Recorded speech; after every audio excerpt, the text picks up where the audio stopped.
사도신경으로 신앙 고백하십니다. 나는 전능하신 아버지 하나님 전지의 창조주를 믿습니다. 나는 그 유일하신 아들 우리 주 예수 그리스도를 믿습니다.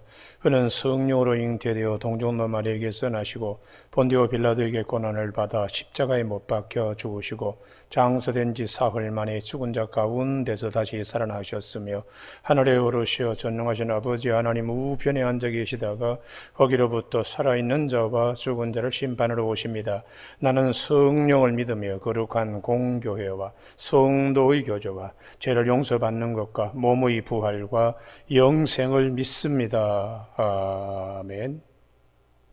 이 아침 하나님께서 우리 모두에게 주시는 생명과 진리의 말씀은 마태복음 5장 10절에서 12절까지 말씀입니다. 한 절씩 교독하십니다.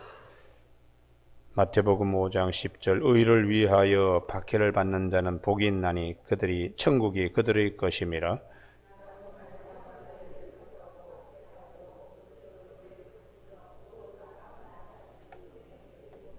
같이 읽습니다. 기뻐하고 즐거워하라. 하늘에서 너희 상이 큼이라.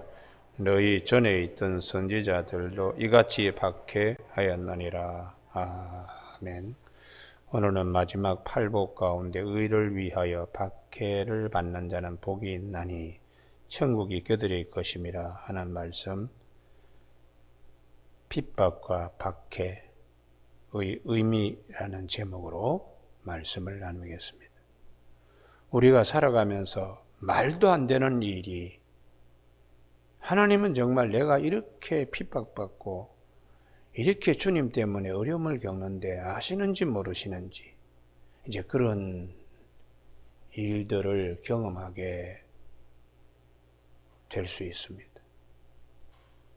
우리가 신앙이 좋으면 좋을수록 반대급부적으로 시험도 많습니다. 그리고 신앙이 성숙될 때 꼭 우리가 자라면서 성장통처럼 믿음이 성숙될 때 찾아오는 어려움들이 있습니다. 그럴 때에 이길 수 있는 방법이 무엇인가?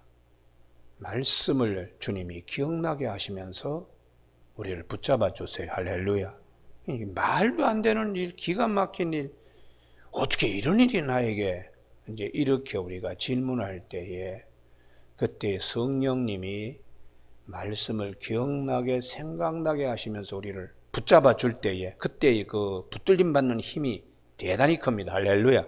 그래서 악인은 넘어지지만 의인은 7번 넘어질지라도 다시 일어선다고 그렇게 잠언에서 말씀하세요. 그러면은 우리가 이렇게 어렵고 힘들 때 의를 위하여 줄이고 목마른 상태를 지나서 이건 거의 모든 것이 견디기 어려울 정도로 이런 이제 박해가 왔을 때에 그때 우리가 무엇을 기억해야 하는가?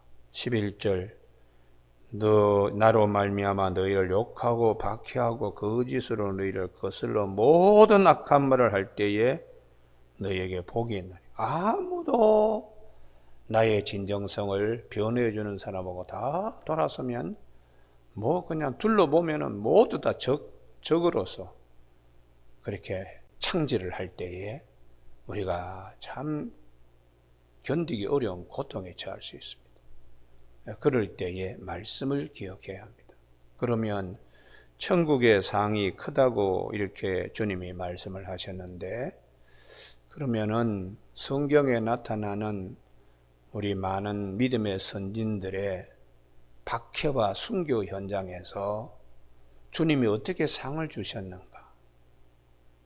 그건 성경에 잘 나타나 있습니다.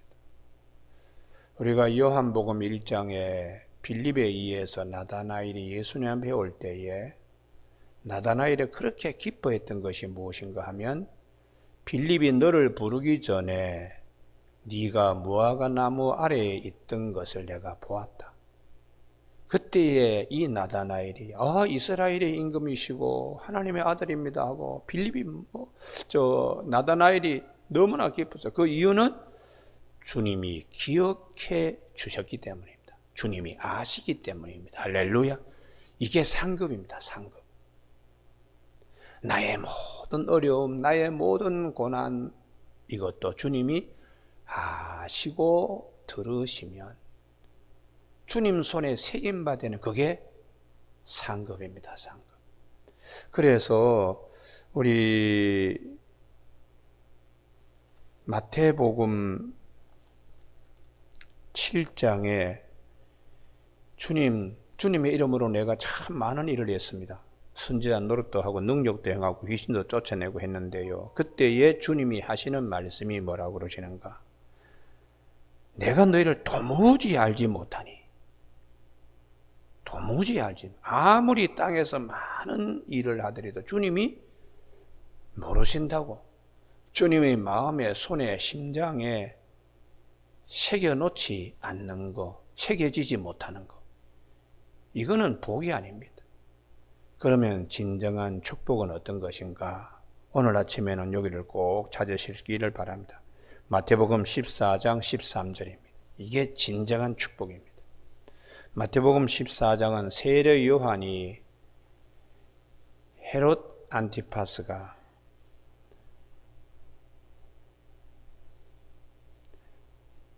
동생 빌립의 아내 헤로디아를 취할 때 세례 요한이 이건 매우 잘못된 일입니다. 그래서 결국은 세례 요한이 참수를 당합니다. 그 목이 소반에 얹혀가지고 이렇게 다닐 때에 14장 12절 요한의 제자들이 와서 시체를 갖다가 장사하고 가서 예수께 아뢰니라. 그러면 이런 세례 요한의 상급이 무엇인가? 14장 13절입니다. 딱 두 마디입니다. 예수께서 들으시고 할렐루야. 이게 상급입니다. 이게 상급.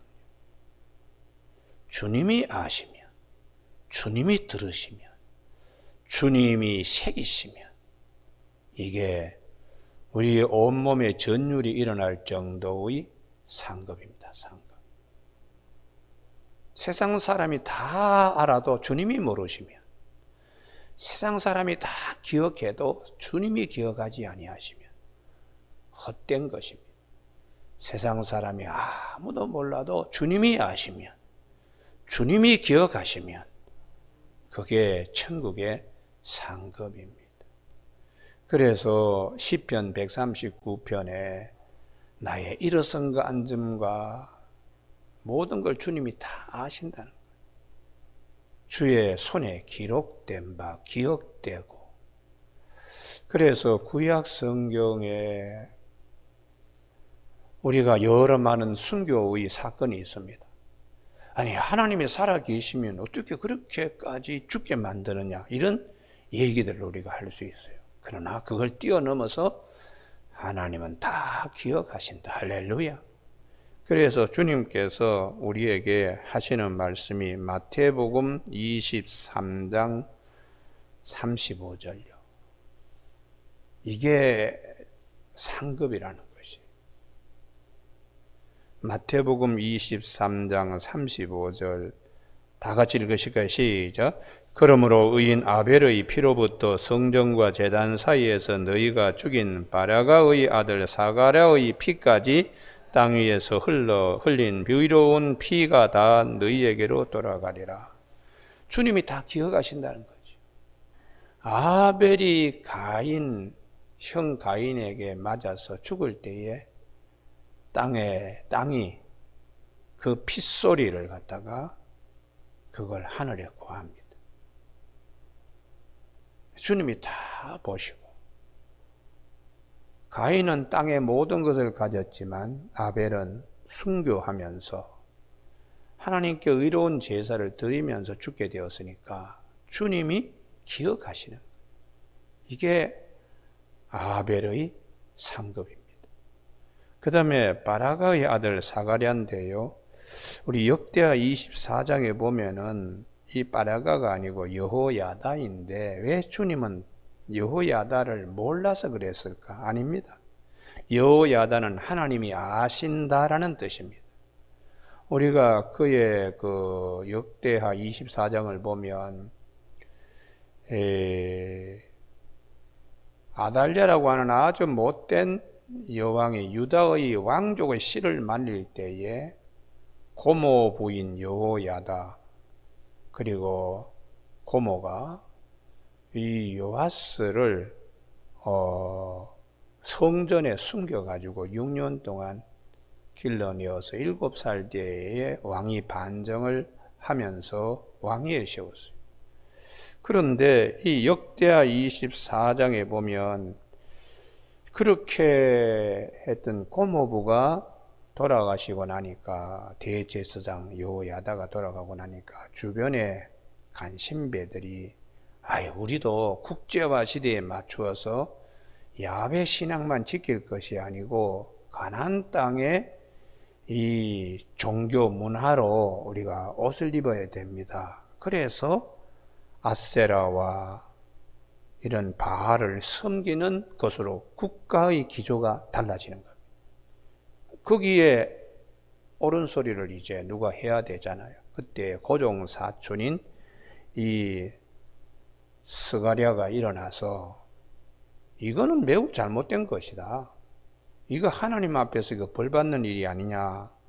이렇게 바른 말 했다고 그를 여호와의 전 뜰 안에서 돌로 쳐 죽였다. 하나님이 살아 계시는데 어떻게 이런 일이 일어날 수 있을까? 말도 안 되는 일이 일어나는데 이게 주님이 다 그걸 기억하신다는 것이죠.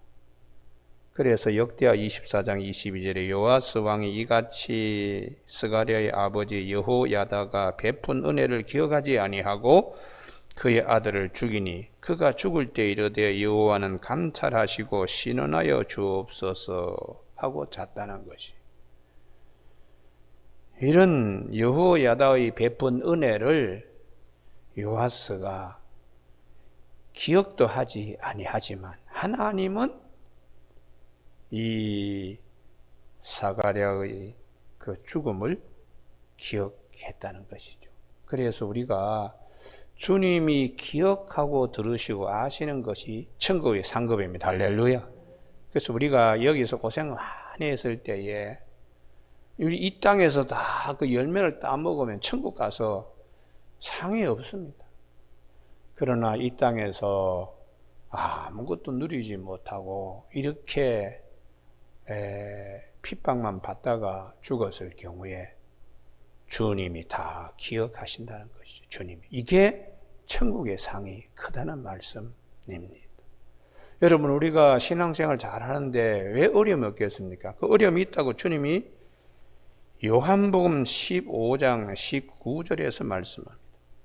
너희가 세상에 속하 있으면 세상이 자기 것을 사랑할 것이나 너희는 세상에 속한 자가 아니요 도리어 내가 너희를 세상에서 택하였기 때문에 세상이 너희를 미워하느니라. 주님의 사랑을 많이 받는 자일수록 핍박이 많고 어려움이 많고 그럴 때에 이게 내가 예수님께 속한 제자이기 때문에 겪는 어려움이구나. 이렇게 주님이 영의 세계가 우리의 현실을 어떻게 지배하는가를 주님이 우리에게 일러주고 있습니다. 그래서 오늘 본문으로 돌아오면은 마태복음 5장에 이 마지막 팔복 가운데 의를 위하여 박해받는 것을 가장 길게 설명하고 있어요. 우리가 네 번째 복인 의에 줄이고 목마른 자와는 차원이 다릅니다. 의를 위하여 박해를 받는 자는 복이 있다. 천국이 그들의 것임이라. 모든 것이 하나님이 다 아시는 이 가장 큰 복을 말씀하시죠. 나로 말미암아 너희를 욕하고 박해하고 거짓으로 너희를 거스려 모든 악한 말을 할 때에 너희에게 복이 있나니 기뻐하고 즐거워하라. 하늘에서 너희 상이 큼이라. 너희 전에 있던 선지자들도 이같이 박해하였다고. 그러니 믿음의 선진이 겪었던 그 어려움들을 아벨의 피에서 바랴가, 이 여호야다, 하나님의 하신 대를 왜 주님이 그 이름을 바랴가라고 했을까? 바라크라는 것이 복되다는 거예요. 하나님이 복 주셨다는 거예요. 여호야다의 이름을 주님이 바꾸어서 하나님이 복 주셨다. 이 사가랴의 그 순교를 하나님이 아시고, 하나님이 마지막 죽을 때 하나님 내가 이렇게 죽습니다, 하나님 아시옵소서 하는 기도를 하나님이 들으셨기 때문에, 그래서 우리가 이 주님의 말씀이 아니면은 이런 어려운 현장에서 이렇게 믿음을 지켜가기 어렵습니다. 멍청하게 바보처럼 당해야 되는, 오른밥을 얻어맞고도 돌아오는 손으로, 때린 손이 돌아오는 손으로, 손등으로 내 왼뺨을 때리도록 이렇게 내어줄 수 있는 힘이 어디서 생기는가? 이게 마지막 팔복에서 생기는 팔복이었어요. 세상은 이해를 잘 못하지요. 하늘에 속했기 때문에 능히 감당하고 남음이 있습니다. 그래서 스데반이 돌에 맞아 죽으면서 얼굴이 그렇게 변하고 천사의 얼굴과 같이, 하나님 저들의 죄를 사하여 주옵소서, 내 영혼을 아버지 손에 부탁합니다라고 그렇게 스데반이 죽었습니다.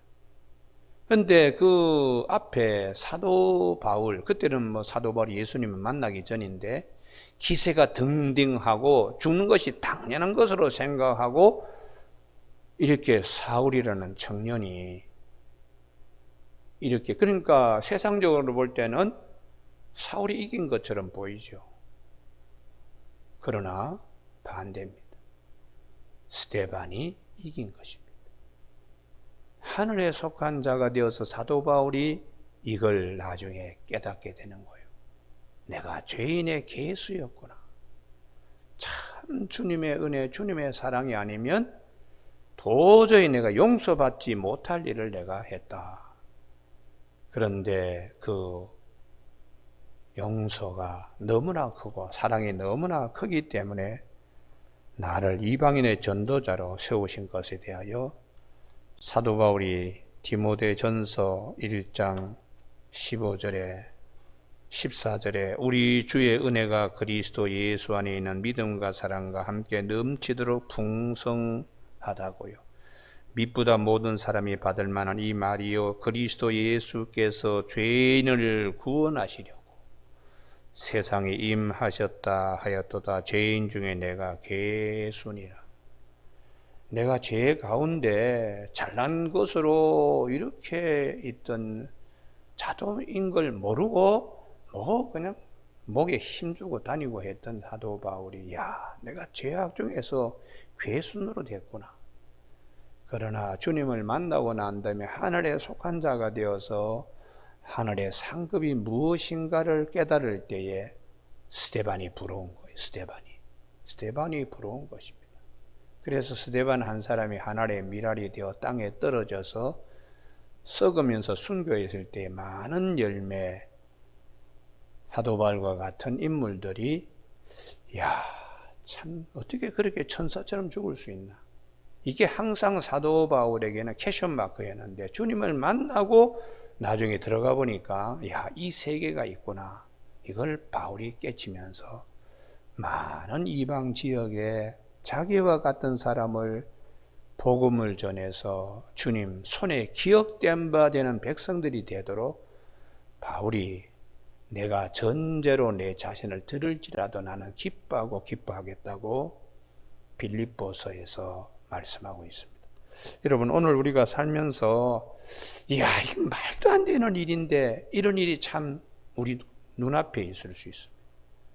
그럴 때에 주님이 들으시고, 마태복음 14장 13절 주님이 아시고, 시편 139편 2절 이 말씀이 꼭 들려지기를 바랍니다. 할렐루야. 이 말씀이 나를 붙잡아주고 들려질 때에 내가 시냇가에 심은 나무가 돼요. 인간적인 육체의 소욕과 감정으로는 이게 수용하기 어렵지요. 내가 왜 욕을 얻어먹어야 되고, 내가 이렇게 인격 모독을 당해야 되고, 내가 이렇게 인격 살인을 당해야 되는 자리까지 나가야 되나? 그럴 때에 오늘 제8복의 말씀이 살아서 운동력이 있어 날쌘 좌우에 날쌘 어떤 검보다도 예리하게 나에게 찾아와서 나를 붙잡아 주는 축복들이 있습니다. 성령님은 기억나게 하시고 생각나게 하신다고 요한복음 14장 26절에서 말씀하세요. 그래서 우리가 육체의 소욕을 따르지 않고 성령이 이끄시는 대로 이끌림 받게 돼요. 우리가 이런 체험들을 몇 번 하고 이런 경험들을 몇 번, 산을 몇 번 이렇게 넘으면은 그 다음부터는 이게 자동적으로 그 세계에 서게 되는 것이죠. 그래서 우리가 신앙생활의 제일 초짜일 때는 뭐 세상적인 것과 같이 섞여가지고 비빔밥이 되어서 막 신앙생활 할 수 있습니다. 그러나 이제 더 깊어지면 무엇이 진리인가? 진리가 너희를 자유케 하리라는 말씀과 같이 밤새 잠자지 못하고 옛날 같으면 뭐 부글부글 끓고 그런 일 앞에서 편안히 잠을 잘 수 있는 그런 것으로 갈등하지 않고 주님이 다 하시는데, 주님이 뭐 들으시는데 이렇게 미루어 놓습니다.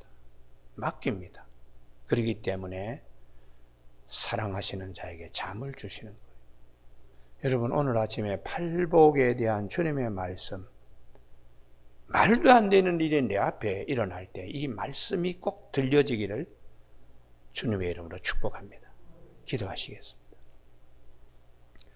하나님 아버지, 우리가 예수 그리스도를 주로 모시고 주님을 따르는 무리들로, 성도들로, 제자들로 신앙생활할 때에 참 세상이 우리에게 주는 많은 곤욕스러움과